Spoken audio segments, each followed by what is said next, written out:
Merhaba arkadaşlar, ben Sümeyra. YouTube kanalıma hoş geldiniz. Öncelikle bugün size bahar tomurcukları çıt çıt tokanın yapımını anlatacağım. Ya bunların hepsini aslında ben anlatmak istiyorum. Hemen videolarını çekip atmak istiyorum. Ama bir türlü vaktim olmuyor. Bu yüzden yavaş yavaş atıyorum.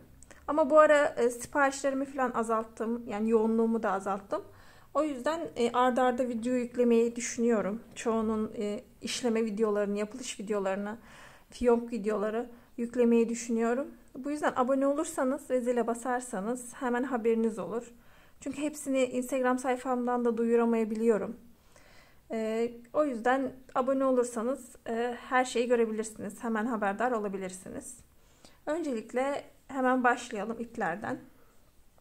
Bu tabanında kullandığım ip bahar tomurcuklarının ekru. Alize Cotton Gold'un ekru rengi. Benim asla aklımda tutamıyorum bunların kodlarını. O yüzden açıklama kısmına bırakacağım. Oradan görebilirsiniz. Üzerindeki tomurcukları ve yaprakları işlemek için ben punch ipi kullanıyorum. Örgü tokalarda işlemek kısımlarını yapmak için ben punch ipi kullanıyorum. Öncelikle bunu kullanmamın sebebi, bunu söyleyeyim size. Siz de kullanabilirsiniz.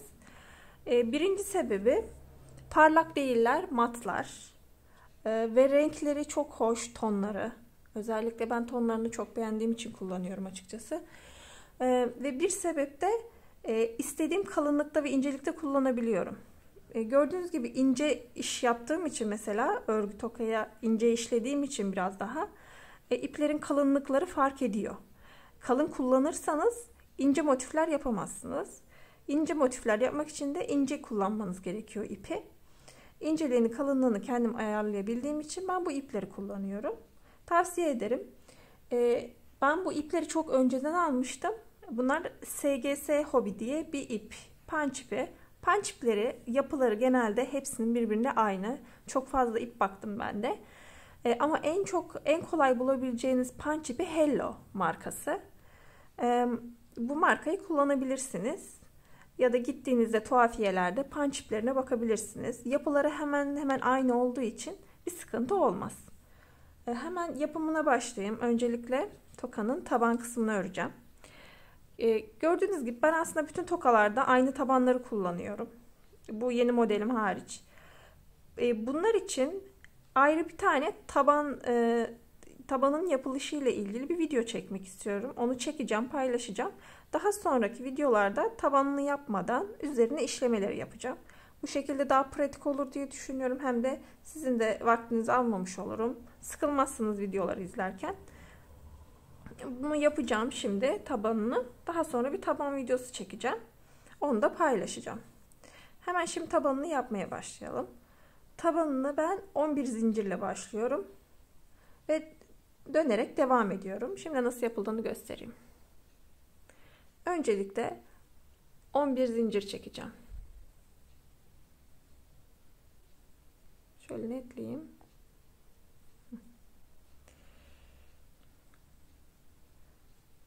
İpimi katlıyorum. Hemen bir tane içine zincir çekip sabitledim. 11 tane zincir çekiyorum.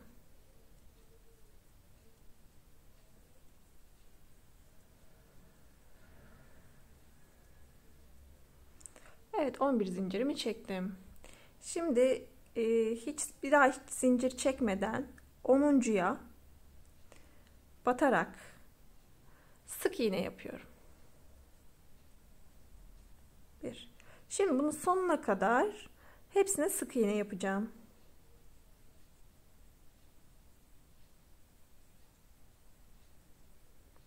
Zaten bu tabanda hep sık iğne tekniğini kullanıyoruz. Sadece kenarındaki fırfırlar farklı.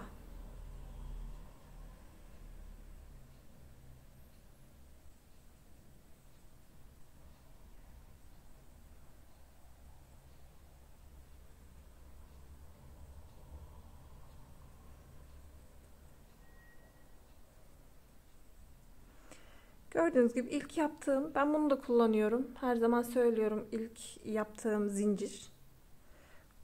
Buna da batıyorum. Buraya batmak biraz zor. Buna da battım. Burada yine 10 sık iğne oluştu muhtemelen.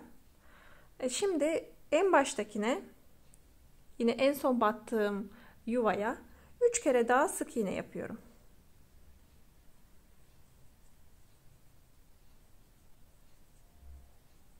Evet, yaptım ve bunu sıkabilirsiniz. Şöyle sıkıyorsunuz. Burada boşluk oluşmuyor.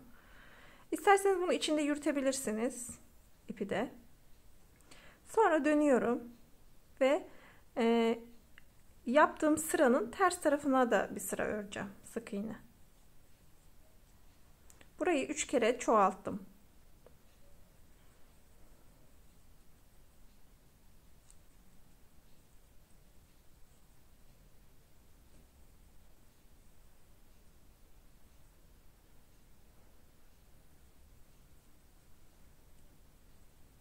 Bugün ışık da pek güzel değil. Umarım görebiliyorsunuzdur rahat.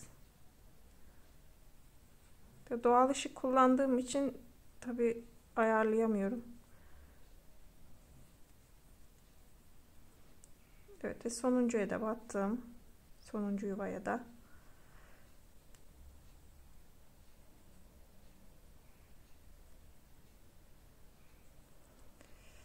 Şimdi bu tarafı da 3 zincirle çoğaltacağım. Son yaptığım yuvaya 3 tane daha sık iğne yapıyorum. Aynı yuvaya batıyorum. Ve buranın dönen kısmını çoğaltmış oluyorum. Ve zaten buraları çoğaltarak büyüyecek tabanımız. Şimdi yine ilk başladığımız sıraya geldik. İlk başladığımız sıranın ilk zincirine yine batıyorum. Ya bu sırayı yine sık iğne ile dolduracağım. Hiç çoğaltma olmadan. Dümdüz örüyorum.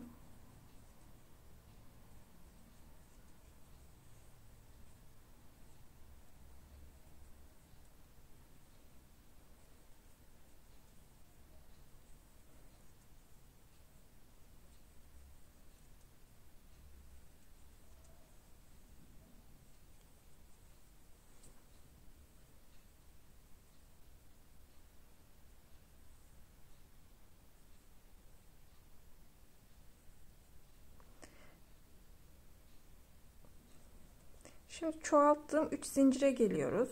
1, 2, 3. Bunları çoğaltmıştım. Bunlara bu defa ikişer tane sık iğne yapıyoruz. 1, 2, 3. Bu 3 yuvaya da ikişer tane sık iğne yapıyoruz. Yani 3 sık iğnemiz 6 sık iğne olmuş oluyor.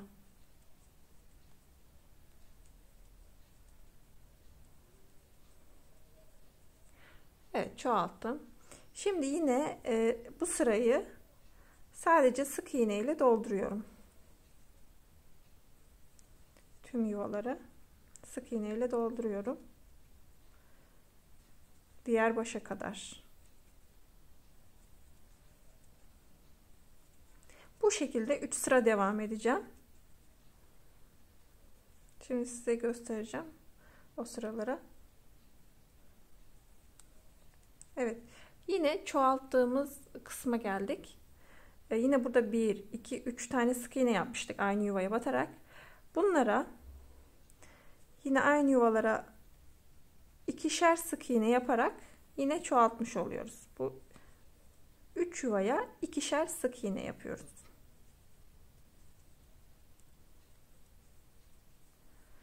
Evet, yine çoğalttık. Şimdi tekrar 3 sıra dediğimde şöyle sayacağız. Bu benim ilk yaptığım zincir ve etrafına sık iğne yaptım. 1, 2 ve bir tane daha yapacağız. 1, 2, 3 tane olacak. 3 sıra. O zaman sonra fırfırına geçeceğiz.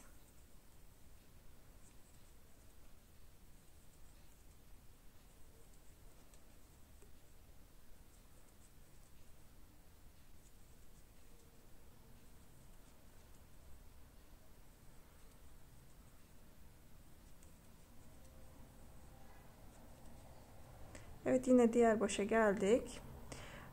Bu sefer çoğalttığımız, hatırlıyorsanız 6 tane olmuştu. 3 tane yapmıştık, 6 tane olmuştu. Ama biz yine en baştaki 3 tane, yani en ortadaki, yani buranın 1, 2, 3 görüyorsunuz. Şurada 1, 2 ve 3 tane yuvaya yine ikişer sık iğne yaparak çoğaltacağız.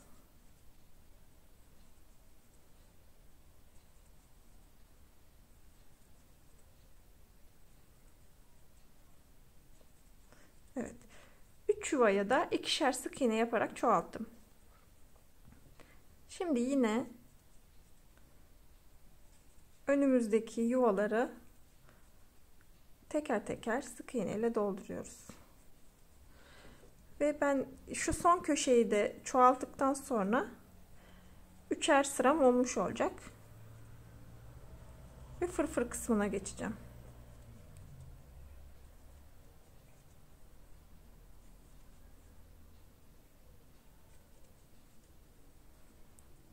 Evet, yine 3 tane yuvayı dolduracağım ikişer sık iğne ile. 1, 2. İlk yuvamı doldurdum.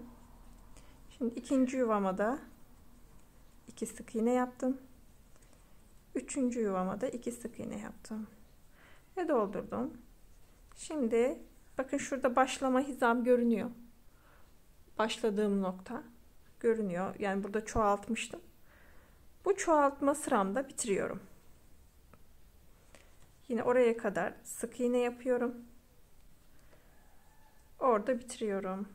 Daha sonra sonraki yuvaya da sık iğne değil, direkt çıkarıyorum.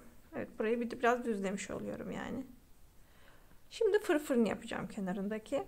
Fırfırını yapmak için öncelikle bir zincir çekiyorum. Daha sonra sıradaki yuvaya bir sık iğne yapıyorum.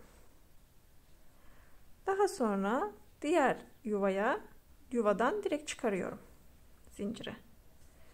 Yine bir zincir, sıradaki yuvaya sık iğne yapıyorum. Yine sıradaki yuvada direkt çıkartıyorum. Bir zincir, bir sık iğne, bir defa da direkt çıkarıyorum. Bir zincir, bir sık iğne, bir tane direkt çıkarıyorum. Bu şekilde tüm etrafına devam edeceğim. Örgünün taban kısmını.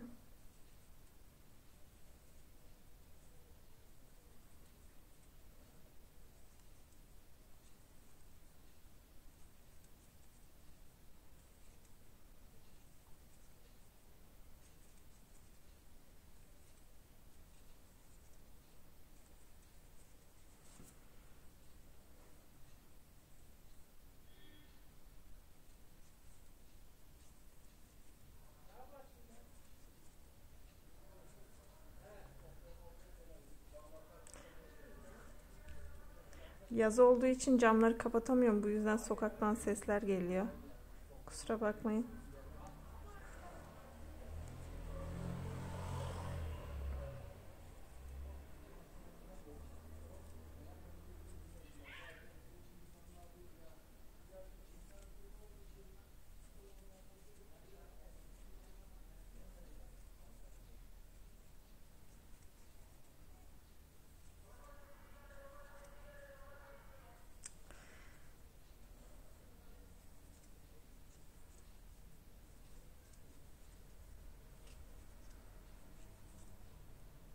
Evet. Bitirdim. Sonuncu fırfırı da yaptım. Ve bitti. Gördüğünüz gibi. Şimdi çıkardım. İpimi gevşettim. Şimdi ön taraftan, yandaki fırfırdan tığımı soktum. İpi öne doğru getiriyorum. Daha sonra da arkaya çekiyorum.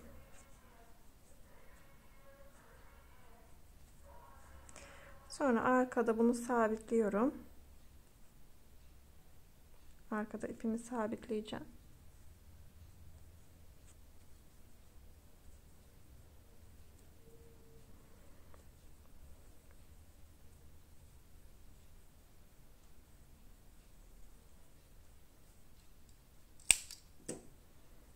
kestim.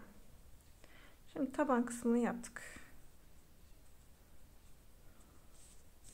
Üzerindeki işleme kısmını yapacağız.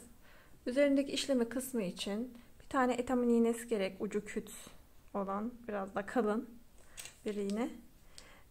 Öncelikle yapraklarını yapmaya başlayacağım için yeşil punch ipini kullanacağım.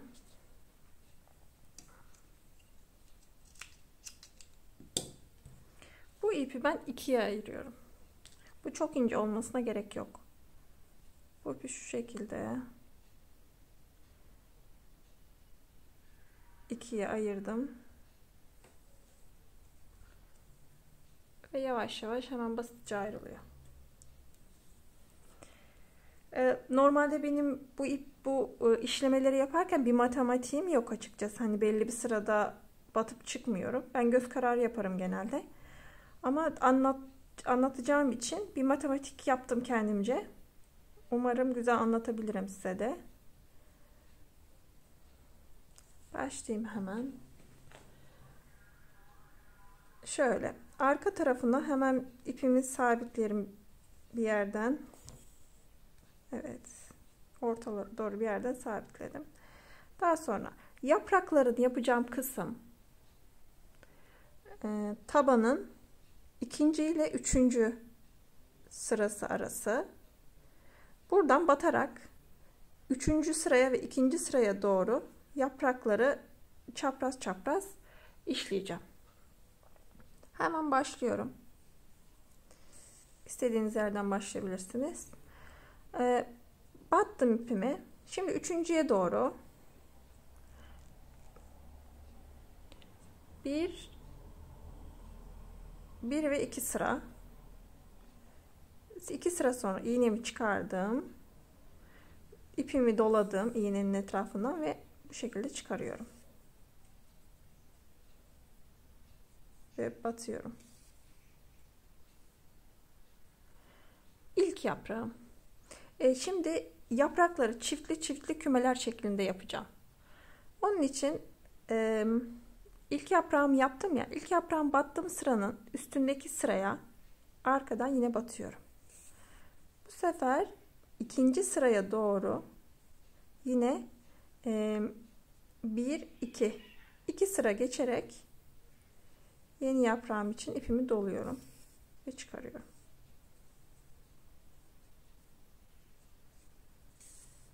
Evet, ilk kümem oluştu. Daha sonra 1 2 sıra sonra ikinci sıradan sonra yine sıradaki ikili yaprak kümeme geçiyorum. 1 2 gördüğünüz gibi ipimi doladım ve sabitledim aynı yere batarak. Daha sonra bir sıra üstüne geldim. İkinci yaprağımı yapıyorum. Yine 1 2 görüyorsunuz değil mi bu sıraları? 1 ve 2. Yani iki sıra çapraza gidiyorum. Daha sonra ipimi doluyorum. Ve aynı arkadan girdiğim noktaya batıyorum. Ve sabitliyorum. Bu şekilde etrafını dönüyorum. Yani hiç bozmadan 1 2. İkinci nokta yine ikinci sıra. Matematiğini ancak bu şekilde oluşturabildim. Ve oldu. Bunu o şekilde yaptım. Demek ki bir matematiği varmış aslında.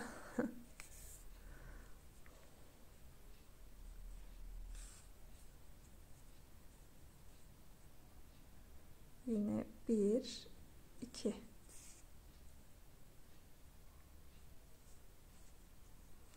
Şimdi bu dönme kısmına geleceğiz. Dönme kısmında da aynı devam edecek. Ya eğer yaparken baktınız olmuyor, spontane kararlar verebilirsiniz. Önemli olan güzel görünmesi. Yani işlemenizin güzel görünmesi. Ona göre siz de farklı bir sayıda ya da farklı, yani birini yapmayı verirsiniz. Bir yaprağını yapmazsınız ya da bir yaprak fazla yaparsınız. Artık nasıl gerekirse o şekilde yapmalısınız siz de.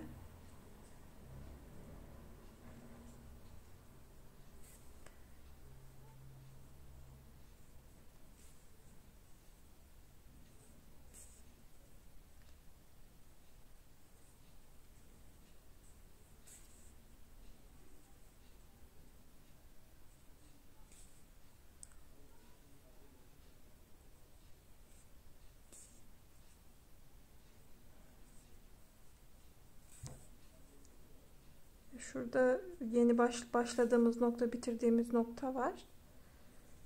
Burada tabii dönemeçte şurada kaynıyor bir sıra. O sırayı normal yapın. Gördüğünüz gibi. Sonra kaydırmanız gerekiyor motifi. Mesela yaptık şimdi. İkinci, üçüncü sıranın ortasından devam etmemiz gerekiyor ya. Motifi kaydırın.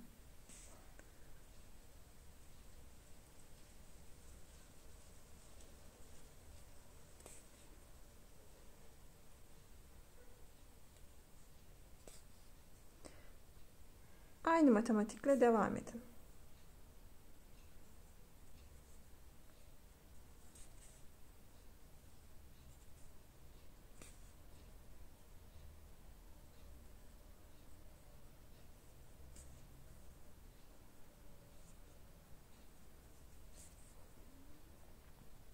Ya sonra anlaşılmadığı için ben hiç kısaltma yapmadan videolara devam ediyorum.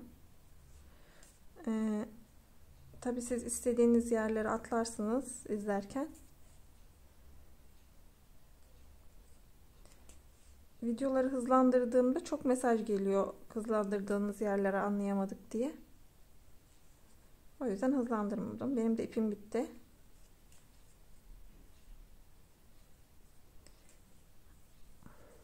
Arkada sabitleyeceğim.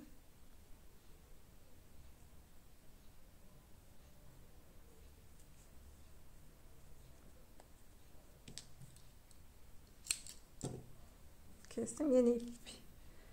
Diğer yarısını iğneme takacağım.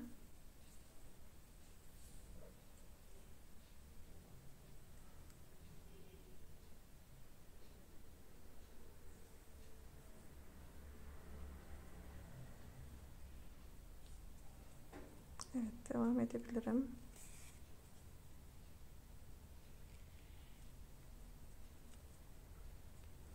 Şimdi çok yoğun bir işleme olduğu için arka taraf karışık. Bunu toparlamak sizin elinizde.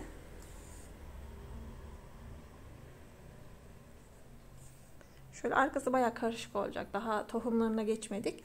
Tohumları da olacak.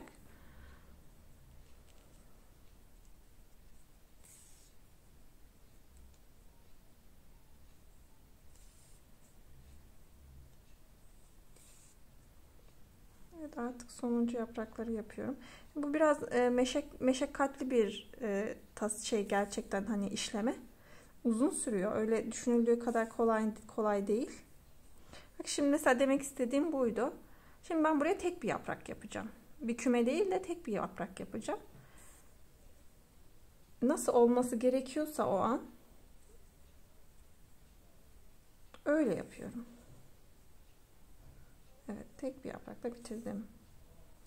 Şimdi bunları saplarını yapacağım. Aralarındaki saplarını. Saplarını nasıl yapıyorum? İkinci ve birincinin arasına yapıyorum bakın. Bunu yaptım. Şimdi birinci yaprak, bu ikinci yaprak. İkinci yaprağın dibinden batıyorum. Diğer kümedeki birinci yaprağın dibine batıyorum. Yine ikinci yapraktan birinci yaprağın dibine.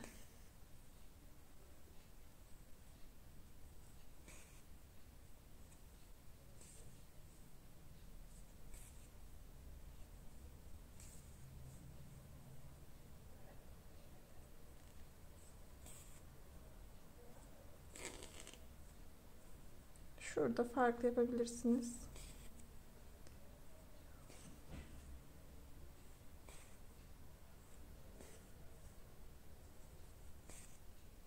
Bunlar sapları çok yoğun bir şekilde görünmüyor ama daha gerçekçilik için daha güzel duruyor. Yani birbirine sarmaşık gibi görünüyor. Daha güzel, daha hoş oluyor. Ya bu modeli bu şekilde sade bile yapabilirsiniz aslında. Sade bile tatlı duruyor. Bence. Ben ne zamandır yapmayı düşünüyorum ama bir türlü uygun renkleri bulamadım. Ya kafamda gerçekten bir sürü model var. Ama bunun için uygun ip, uygun renk gerekiyor. Şimdi tomurcuk kısımlarını yapacağız. Ben tomurcuklar için renk ayarlaması tonlarına göre ayarlıyorum açıkçası.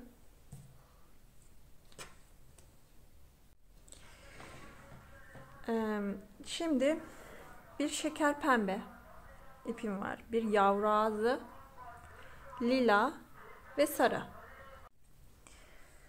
Bu ipler, bu renkleri ben birbirine çok uygun düşürdüğüm için bunları kullanıyorum.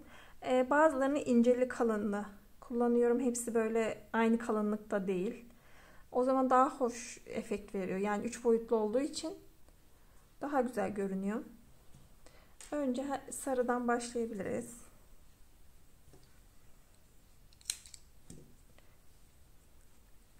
Biraz kestim ipten.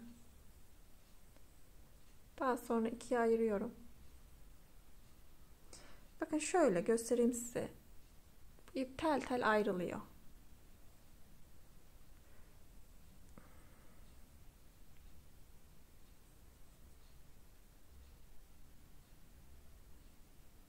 Bir türlü netleyemedim de.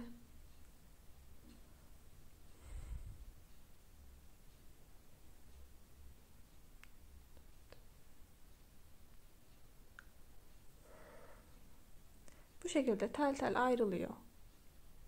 Görüyorsunuz. Bunları istediğiniz kalınlıkta yapabiliyorsunuz o yüzden. Biraz daha ince, biraz daha kalın. Bu tomurcukları yaparken bazılarını biraz küçük, bazılarını daha büyük yapabilirsiniz.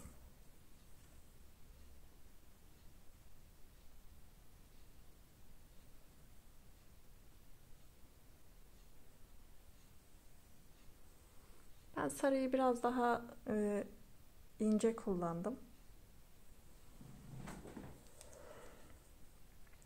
Şimdi her kümeyi şöyle, mesela bu ara boşluklar var. Yani hem çok sık olmayacak şekilde hem de çok geniş de olmayacak. Bu şekilde ayarlıyoruz. Hemen birinci kümemi ayarladım. Bir tomurcuk yaptım. Tomurcuğu nasıl yaptım? İğnemi öncelikle yuvadan geçirdim. Sonra çıkardığım ipi, iğnemi 2 kere doladım. Ve aynı ipimi geçirdiğim noktadan geri iğnemi geçiriyorum. Ve tomurcuk oluşuyor. Ve bu yaptığım yaprak kümelerinin ortalarına tomurcukları yapıyorum.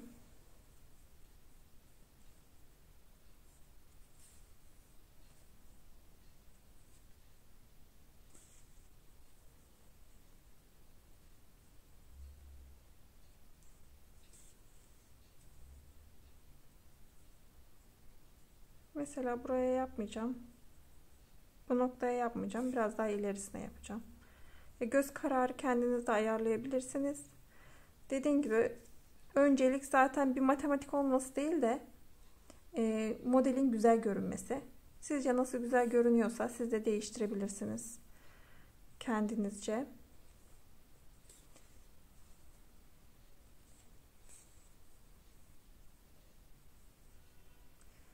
Ve 4 renkten bu şekilde hepsini aynı noktalara küme küme yapacağız.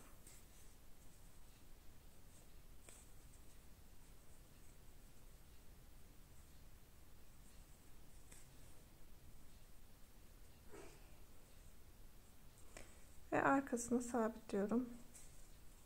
Şimdi bakalım kaç tomurcuk kümesi oluştu.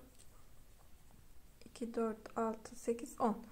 10 tane tomurcuk kümesi oluşmuş. Şimdi sarıyı çıkardım. Yavru ağzıya geçtim. Yine yavru ağzıdan kesiyorum. Çok uzun olmasına gerek yok. Ve yine ikiye ayırdım. Biraz daha kalın yapabilirim. Ona göre ayırıyorum.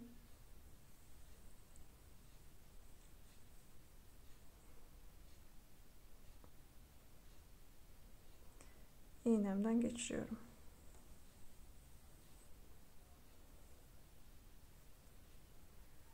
Düğümümü attım. Ve aynı kümelere kenarına, sağına, soluna ilk yaptığımız tomurcuğun neresine uygunsa orasında ikinci tomurcuğumuzu yapıyoruz. Ya bunu böyle tek tomurcuklu da yapabilirsiniz, iki tomurcuklu da yapabilirsiniz. Bunların renklerini güzel ayarlarsınız. Çünkü bakın sarı tomurcuklu yaptığımda şu an ışıktan çok belli olmuyor ama sanki limon ağacının dallarına benzedi. Limon ağacı dalı, limon dalı da yapabilirsiniz. Zeytin dalı yapabilirsiniz. Çünkü çok müsait. Bunlar benim hep aklımdaki modeller. Ama sırası geldikçe dediğim gibi uygun ipleri buldukça onları da yapacağım.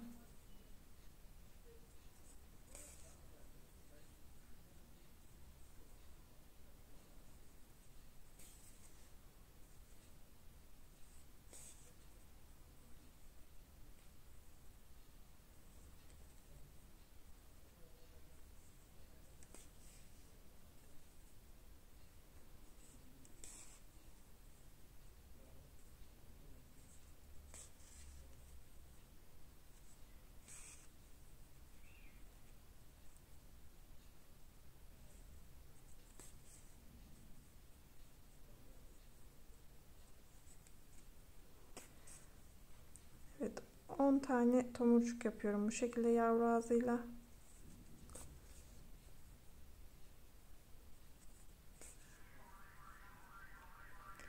Dışarıdan da sürekli ses geliyor. Yaz olduğu için sürekli arabalar geçiyor, satıcılar geçiyor.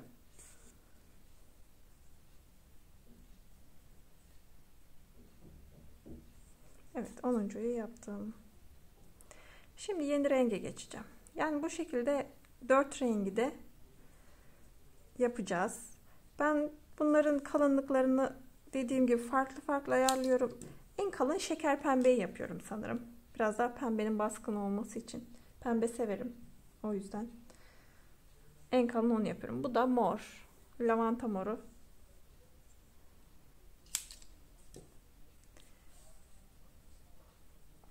Bu punch iplerinin markası dediğim gibi SGS Hobby diye bir markaydı. Ben ilk tuhafiyeye gittiğimde almıştım. Daha sonra bulamadım. Tuhafiye getirmedi. Bunun fiyatları çok uygundu. Diğer punch iplerine göre de çok uygundu. Eğer siz gittiğiniz tuhafiyelerde bulursanız ya da internette renkleri de güzel. Bunlardan alabilirsiniz. Ben daha sonra bulamadıkça Hello'ya geçmeye başladım. Yeni renkleri Hello'dan almaya başladım. Hello'nun çok fazla renk seçeneği var. O yüzden zorlanmazsınız. Şimdi mor yapacağım.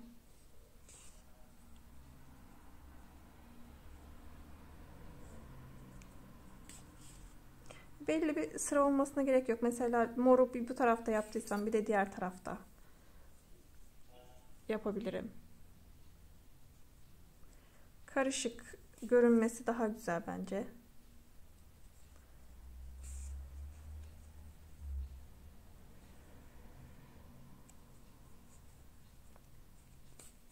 Artık sonunculara doğru geçildiğinde biraz zorlaşıyor.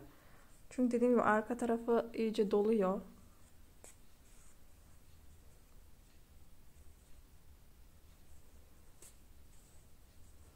İpler de germeye başlıyor modeli, tabanı. Çalıştığınız alan da küçük olunca onu tutuyorsunuz bir tarafta.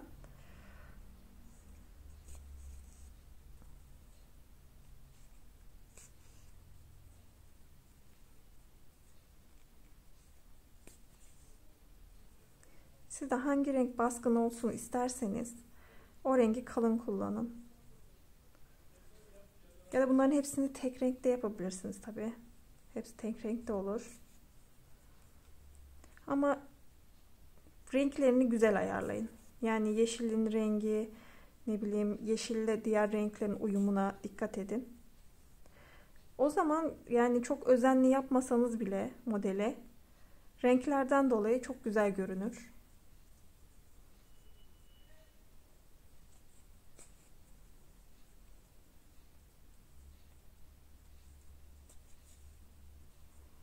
Evet, lila bitti.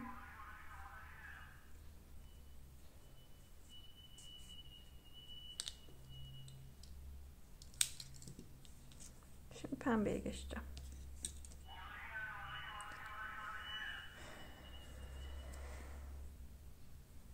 Pembeyi kesiyorum.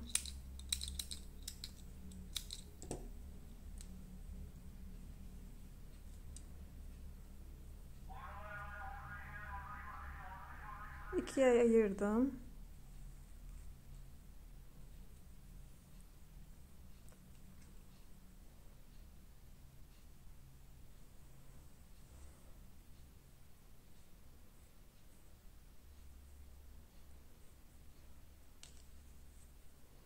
Ve başlıyorum.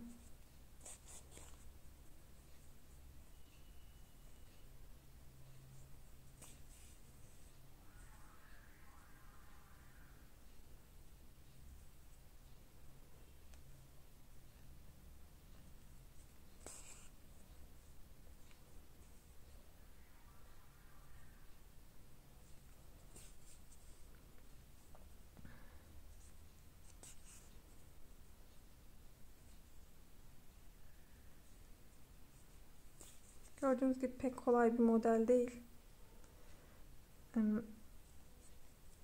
Çok emek vermeniz gereken bir model. Ama işte o kadar da güzel. Emek verdikçe güzelleşiyor.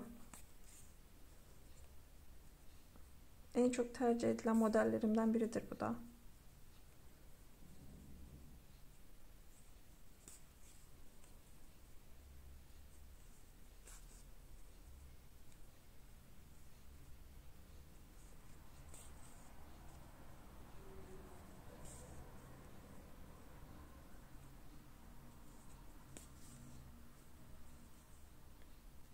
Sizin de modelle ilgili önerileriniz olursa yorumlara bırakın lütfen. Hepsini okuyorum, genelde cevaplıyorum. Önerilerinizi de okurum. Benim için de faydalı olur. O şekilde de denerim.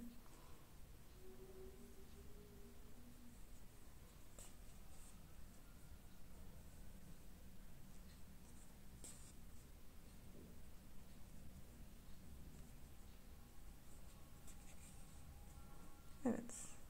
Hepsi bitti. Ve bunu da bitirdik. Kestik. Şimdi bunu tokalayacağız. Şöyle 5 santim oval çıt çıt toka kullanıyorum genelde. Ya bu tabana uygun toka da bu zaten. Yani böyle bayağı tamı tamına oluyor. Hani fazlası eksiği yok diyeyim. Tabanı büyütmek isterseniz şöyle keçeyi geçireceğim. Tabanı büyütmek isterseniz ilk başta çektiğimiz zinciri artırarak büyütebilirsiniz. Şöyle tokayı geçirmek için küçük bir kesik atıyorum. Tokanın dilini geçirdim. Ve etrafından dikebileceğim kadar yer bırakıyorum.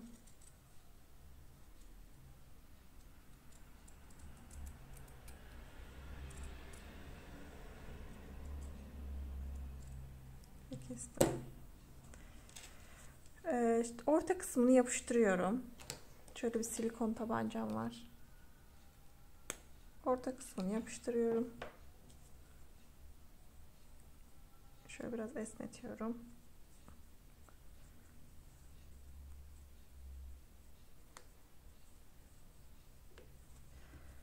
Fazlalıkları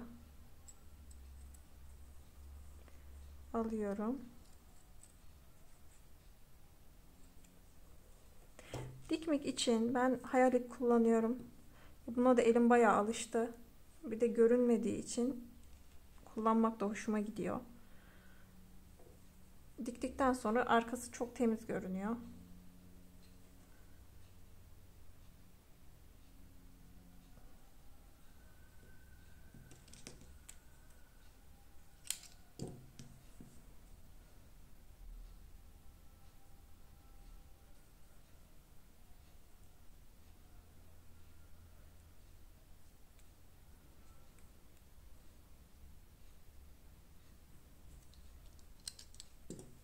Evet.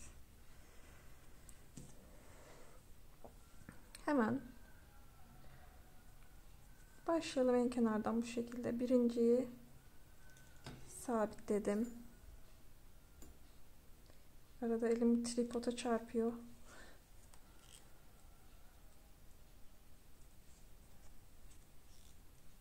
Ve çok sık olmayacak şekilde, örgüye de zarar vermeden, yani örgünün yüzeyini bozmadan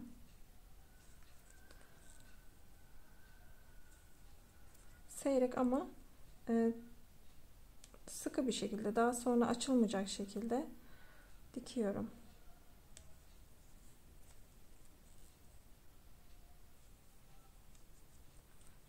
Arkasında örtüyor keçe. Kullandığınız keçeye dikkat edin. Yumuşak keçeler kullanmaya çalışın. Hem çocuklar için, biliyorsunuz artık çocuklar daha alerjik doğuyor. Hem onların sağlığı için hem de daha kolay şeklini alıyor tokanın yumuşak keçeler. Yani uğraştırmıyorlar. Çünkü ben bir kere keçe almak istedim. Bu sefer kalın geldi keçe bana. Onun kullanımı çok zor. O yüzden ondan sonra dikkat etmeye başladım. Yoksa ben de keçelerle ilgili çok bilgim yoktu.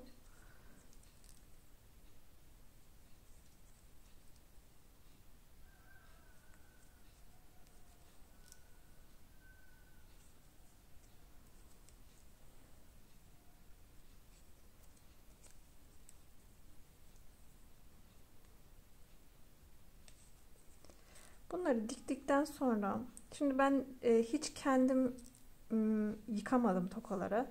Ama yanlışlıkla makineye attım, çok oldu. İşte cepte, çantada bir yerde kalmış. Hiç zarar gelmiyor düzgün diktiğinizde. Ve özellikle böyle işlemeliyse, tabii üstünde silikonla yapılan bir şey yoksa tokaya zarar gelmiyor. Ama tabii silikonlu tokalarda nasıl olur bir fikrim yok. Makineye atmayın. Bunları yıkarken eğer üstünde de silikonluysa, silikonla yapıştırdıysanız bir modele. Ben bunları da silikonla yapıştırmadığım için bunları da dikiyorum. Elinizde yıkayın. Elinizde sabunla çitileyin hemen, ılık bir suyla. Sonra soğuk suyla durulayın. Bu şekilde ip de deforme olmamış olur. Uzun süre kullanabilirsiniz. Gördüğünüz gibi yaptım çıt tokayı. Bu işleme modelini farklı yerlerde de kullanabilirsiniz. Sadece örgüde değil. Kumaşlarda da kullanabilirsiniz. Şimdiden elinize sağlık. Eminim çok güzel yapacaksınız. Beni izlediğiniz için teşekkür ederim. Sıradaki videoda görüşmek üzere.